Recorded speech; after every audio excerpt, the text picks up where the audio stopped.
Hello and welcome back. It's Rena from metalk-tv. I just wanted to come and update you guys on this Carlee Russell story. I'm in shock, you guys.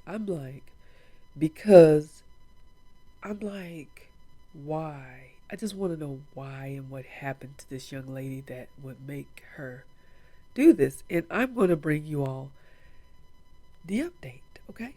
So please just watch this. To the Frank and Pam Bearfield Training Center. I'm Captain Keith Sescaleba, that's spelled Keithczeskleba, with the Hoover Police Department. Joining me at the podium today will be Hoover Mayor Frank Brocato, spelled Brocato, and Hoover Police Chief Nick Derzis, spelled Derzis. You may also hear from Lieutenant Daniel Lowe, spelled Lowe, of the Hoover Police Investigations Division. Mayor Brocato will make a brief opening statement, and then Chief Derzis will read a prepared statement. After Chief's statement is complete, there will be an opportunity to ask a few questions regarding this investigation. Keep in mind that this is still an ongoing investigation, so there may be some questions that we cannot answer. With that, I will turn it over to Mayor Brocato.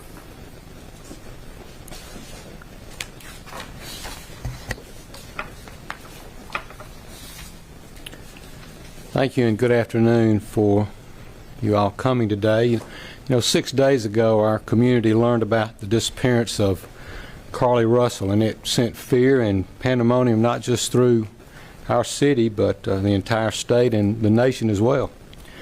The media quickly joined us to get the word out about Carlee.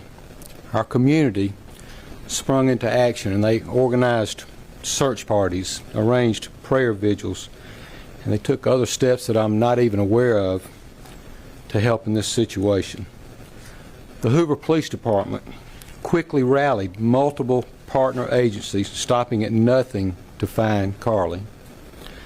I'd like to take this time to say thank you first to the Hoover Police Department, our partner agencies, our wonderful community, and to all those that aided in some way in connection with this situation. As the days have gone on and more information has been shared, we know everyone has questions. The Hoover Police Department is known for being very methodical and thorough with their investigations. For that reason, we did not feel comfortable speaking in detail publicly until now. It is important that we share this information now so that our community can be put at ease. So at this time, I'll turn the microphone over to Hoover Police Chief Nick Derzis. Thank you. Thank you, Mayor. Thank everyone for being here today. Besides me stands the team who played a significant role in this investigation. I want to thank our department, members of surrounding local law enforcement agencies, the FBI, Secret Service, United States Marshals, and ALEA for their assistance in this case. We said from the evening of July 13th, our focus would be the safe return of Carlee Russell. That occurred on Saturday, July 15th, approximately 49 hours after she called 911 and disappeared. From that point, our focus has been to determine Carlee's whereabouts during that time and what exactly took place. Let me say up front, this investigation is not over. We're still working this case, and we'll be working this case until we uncover every piece of evidence that helps us account for the 49 hours that Carlee Russell was missing. However, through the public interest, and in some cases, public fear that this story has generated, we owe it to our citizens to tell them the facts. Carlee left work from a business at the Summit. Surveillance video from her place of employment shows Carlee concealed a dark-colored bathrobe, a roll of toilet paper, and other items belonging to the business prior to her departure. She ordered food from Tzatziki's at the Colonnade and traveled there. She then traveled to Target on 280, where she purchased some granola bars and Cheez-Its. From there, she remained in the parking lot at that shopping center until 9:21 p.m. when she drove to I-459. Carlee communicated on her cell phone with individuals known to her while on her path of travel up to the point of calling 911 at 9:34 p.m. And at this time, we will play the 911 call in its entirety.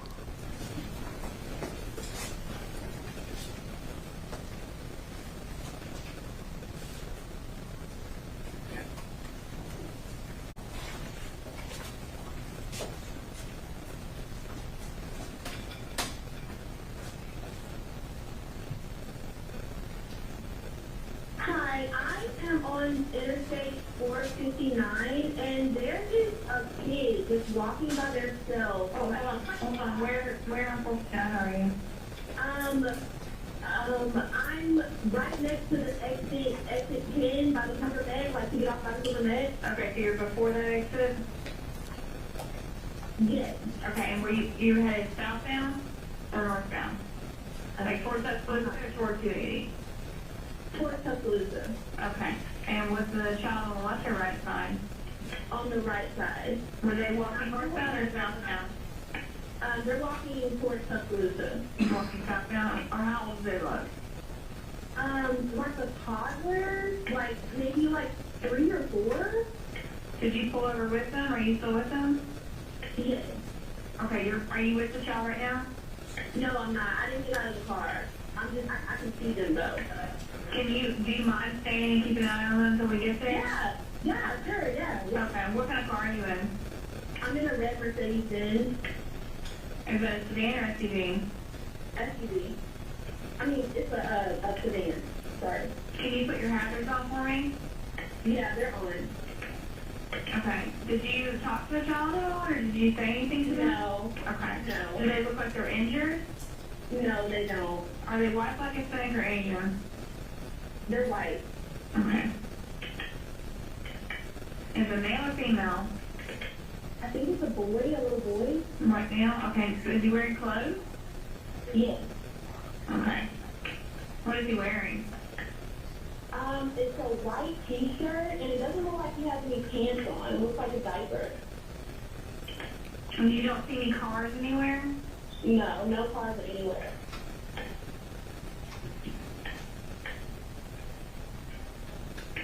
Okay.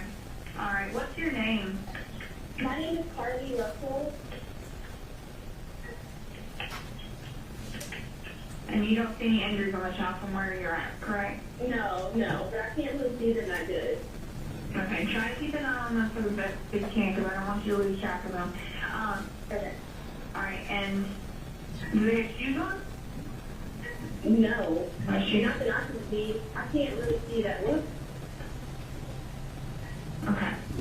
All right, I've got them on the way, okay? Just try to keep an eye on them, but officers are on the way, okay? Okay, thanks. Thank you. Okay, bye. Carlee called a relative after speaking with the 911 operator. She went missing during that conversation sometime after 9:36 p.m. Traffic camera footage was obtained which depicted this portion of the incident, and that footage was analyzed as part of the investigation in conjunction with the 911 call and cell phone data to accurately determine the time frame.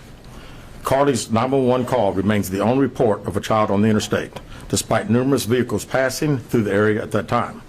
No one has called to report that a child is missing, and the Hoover Police Department did not locate any evidence of a small child walking down the interstate. Data from Carlee's phone, including her Life 360 app, shows that she traveled approximately 600 yards in her vehicle while she was on the phone with 911, stating that she was following a child. 600 yards. That is 6 football fields straight. 600 yards. The Hoover 911 Center received a second call from Carlee's mother stating that a relative was on the phone with her when they heard Carlee scream, and then they had an open phone line. Hoover police officers arrived on the scene within 5 minutes of being dispatched, and several other officers arrived shortly. They located Carlee's wig and cell phone in the grass near the vehicle. Her purse was located in the front seat of her vehicle with her Apple Watch in the purse. The food she ordered for Tzatziki's was also in the car. The items she purchased from Target, as well as the items taken from her place of employment, were not in the vehicle, nor were they located anywhere around the scene. Hoover Police deployed all available assets from the point in the search for Carlee. Additional resources were called in to include our own drone unit, crime scene investigators. Numerous detectives responded to the scene. Throughout the day Friday, officers from surrounding local and federal agencies assisted Hoover Police in the search for Carlee Russell. Officers returned to the scene on 459 to conduct a thorough line search for evidence. K-9 teams from the Jefferson County Sheriff's Department responded to check for any sign of Carlee, the child that she claimed to see, and anything else that could be considered evidence in this case. Those searches all turned up empty. Private citizens, including search parties organized by her family, friends, began looking everywhere that they could to find any trace. These searches took place throughout the day Friday and again on Saturday, yielding nothing. At 10:44 p.m. on July 15th, the Hoover 911 center receives a call from Carlee's residence stating that she returned home on foot. In subsequent investigations, detectives obtained surveillance footage of Carlee walking down the sidewalk alone prior to arrival at her residence. She was conscious and speaking with paramedics when she was transported to UAB. Detectives were able to obtain a brief statement from her prior to being treated and released. During the statement, she told detectives that while traveling down the interstate, she saw a baby walking down the side of the road and called 911. She stated when she got out of her vehicle to check on the child, a man came out of the trees and mumbled that he was checking on the baby. She claimed that the man then picked her up and she screamed. She stated he then made her go over a fence. She claims he then forced her into a car, and the next thing she remembers is being in the trailer of an 18-wheeler. She stated that the male was with a female. However, she never saw the female, only hearing her voice. She also told detectives she could hear a baby crying. Detectives, the male had orange hair with a big bald spot on the back. She said she was able to escape the 18-wheeler and fled on foot, only to be captured again and was put in a car. She claimed she was then blindfolded, but was not tied up because the captor said they did not want to leave impressions on her wrists. She said that they took her into a house and made her get undressed. She believes they took pictures of her, but she does not remember them having any physical or sexual contact. She stated the next day she woke up and was fed cheese crackers by the female. She said the woman also played with her hair, but could not remember anything else. At some point, she was put back in a vehicle she claims was able to escape while it was in the West Hoover area. She told detectives she ran through lots of woods until she came out near her residence. During this interview, detectives noted that Carlee had a small injury to her lip, and she claimed that her head was hurting. She also had a tear in her shirt. Detectives also noted that she had $107 cash in her right sock. Out of respect for Carlee and her family, detectives did not press for additional information in this interview and made plans to speak with her in detail after giving her time to rest.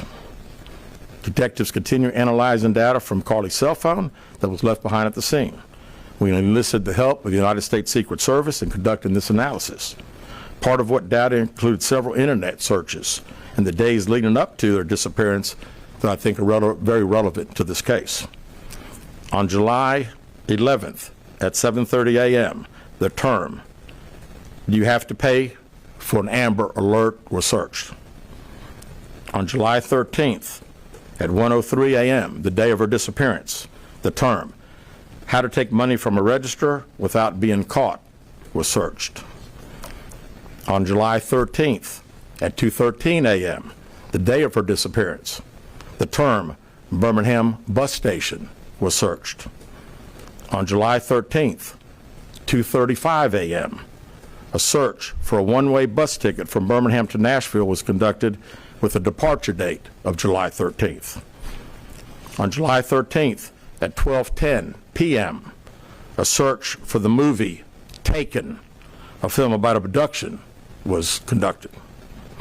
There were two searches related to Amber Alerts on a computer at Carlee's place of employment, including one regarding the maximum age of an Amber Alert. There were other searches on Carlee's phone that appeared to shed some light on her mindset, but out of respect for her privacy, we will not be releasing the content of those searches at this time. We've asked to interview Carlee a second time, but have not been granted that request. As you can see, there are many questions left to be answered, but only Carlee can provide those answers. What we can say is that we've been unable to verify most of Carlee's initial statement made to investigators, and we have no reason to believe that there is a threat to the public safety related to this particular case. Thank you very much. With that, we'll open the floor for some questions. Please raise your hand and I will call on you. Carol. Chief, do you expect any charges against Carlee Russell in connection with the disappearance and in connection with what was taken from the Woodhouse spa? Right now, our focus is to determine those 49 hours, so the investigation continues. So to be perfectly honest with you, that hasn't even entered our mind or been discussed. One more question. Is it surprising to you that the family has not been cooperative in returning to be questioned? Well, I think the family has stated to us that they didn't think that in her mental state right now, because of trauma of the incident, that she's not ready to talk, is what we've been told. Go ahead, sir. Yeah, question for Chief. You stated that the abductor had orange hair. Was this abductor black male? Was it female? Black female? White female? I believe it's a white male. Am I correct by saying that? Was it ever? Yeah, white male. Is this alleged abductor yet on loose in the Hoover area? Don't believe so. Yes, ma'am. Chief Brittany Dion, WBRC. Has a toxicology report been done, and were any drugs or illegal substances found in her system? We have no report of that. Is any indication of mental illness in this case? There's been a concern in the community that if this turned out not to be a true story, that the next time a young woman of color was missing, that it might not be taken seriously. How would you respond to that? I'd respond to say that we investigate every crime to the fullest, just like we have this one. Was she traveling with anyone? Excuse me. Was she traveling with anyone since the time she disappeared, to your knowledge? And not to my knowledge. Chief, I know you said you weren't able to verify a lot of aspects of the story. Where do you think she went, and how would you characterize what happened here? You know, that's the $100 question. You know, we pretty much know exactly what took place from the time she left work until she got on the 911 call, and we can see getting out of the car on the interstate from that footage. And after that, I think she only knows. We don't know. Well, one quick follow-up. Her parents. Did you speak with Carlee's parents, and why do you think it is they were so adamant that there was an abductor? Yeah, I think parents are believing what their daughter's saying, and we've had a very good rapport with the parents, met with them on several occasions. I've talked to them today a few times, and to make them understand that we're under pressure from our community, not only in our community of the state, but nationally when the story hit. And I just wanted them to understand that today we were going to have a press conference, and what we were going to detail today are facts. And everything that I've told you today is actual facts. It's not innuendos. It's not what I think. It's not what these detectives think. It is the factual information that we have. Chief, Ajay Robinson, WBRC. How much time do you think you'll give the family before going back to Carlee for sentencing? Well, I think our detectives have talked to the parents, and we're ready. We're ready to talk as soon as she's ready. So, you know, she called right now. We're ready. You had one word to describe what went on. What would that word be? How about unknown? You know, we know the facts that we have. Everything else is unknown at this time. In the back. What have the past few days been like for you, your department? This has been a stressful search, hasn't it? Well, absolutely. And again, the focus of the investigation that Thursday, when she went missing, of course, the focus was to get Carlee home. That's what we want all. We wanted her safe and sound. And that's all happened. And then, of course, this has gotten to be not only a local, state story, but a national story. So, you know, it is. It's a lot of stress on everyone in the Hoover Police Department, and the mayor, to every citizen here. We want to know the truth. As you stand here, are you frustrated? I wouldn't say I'm frustrated. I mean, I'm very happy that Carlee's home. That was the main ingredient here, and then we'll figure it out. I promise you that. We'll end up figuring it out. Any idea about the number of manpower hours or the expense of the drones and all the rest of the search that might have cost the city and the state and the federal government? Yeah, we haven't had time to consider that, but it's you know, again, these detectives that are here, this is just a small group of people that have been associated with this case. We have put every available resource that we have on this case because we wanted to make sure that we found out everything. We wanted to get her home, and we have. Was there any prior indication of mental health problems? Not that I'm aware of. Can you just expand on the people from the state, the federal resources brought in? What were they doing exactly as you all were searching for her? Can you just expand on that? Sure. A lot of the from the FBI side, several agents helping us interview. I mean, as you well know, in a case like this, especially when it goes national, we got hundreds and hundreds and hundreds of calls. And when you get those calls, some of them may just be outlandish, but you've got to follow up on them, because you never know that you may get that one tidbit. And I'd also say too that we had a great cooperation with the family. The family received hundreds and hundreds of tips, and every time they got a tip, they sent it to us. Would you say a crime has been committed in this case? Determine that now. Keith Mims, WAGG 610 Summit Media. Question for Chief. With all of the searches that you mentioned, Chief, that were on Carlee's phone, does that kind of give you an indication of her mind state during this ordeal, the 48 hours that she went missing? Well, again, we want to talk in facts, and I do think it's highly unusual to the day that someone gets kidnapped, that 7 hours, 8 hours before that they're searching the internet, Googling the movie Taken about an abduction. I find that very, very strange. Yes. Yes. Do you feel confident, do your investigators feel confident that you know why Carlee Russell may have done this? No, we do not know. Absolutely not. Chief, can you explain for us, you mentioned that while I believe you said that Carlee was on the phone with 911, she was traveling 6 football fields, which tells you what? Which tells me that I've had kids, and I'm sure a lot of people here have, and it's very, very, again, she said it, and I'm not saying it couldn't happen, because I've always been one of these guys, never say never, but 6 football fields. I like athletics, I like football. 6 football fields. To think that a toddler, barefoot, that could be 3 or 4 years old, is going to travel 6 football fields without getting in the roadway, without crying, without any just moving down. It's just very hard for me to understand. Chief, have you used any technology to enhance the video from 459, and did you see a man grab her? We did not see, from what we can tell. We don't see anybody on the interstate other than her car and then someone getting out of her driver's side. We have sent that off to the FBI for enhancement. It has not been returned. Do you think in this case that charges will be forthcoming towards Carlee Russell, and how serious of a crime is it to not only fabricate a 911 call, but to lie to law enforcement during an investigation? Well, again, that's not something that we've been discussed since we're going through the still investigation. But people have to understand that when someone says something like this, we put every available resource. Everybody comes together from, like I say, state, local, federal. It's just a lot of work, and the gentleman earlier said frustrating. I mean, it is a little frustrating to think that all this has been done and we can't find anything out. Did anyone see her calling in from the side of the road when she made that 911 call? Not to my knowledge. All right, last question here. Is this investigation held up until you can speak once again to Carlee Russell?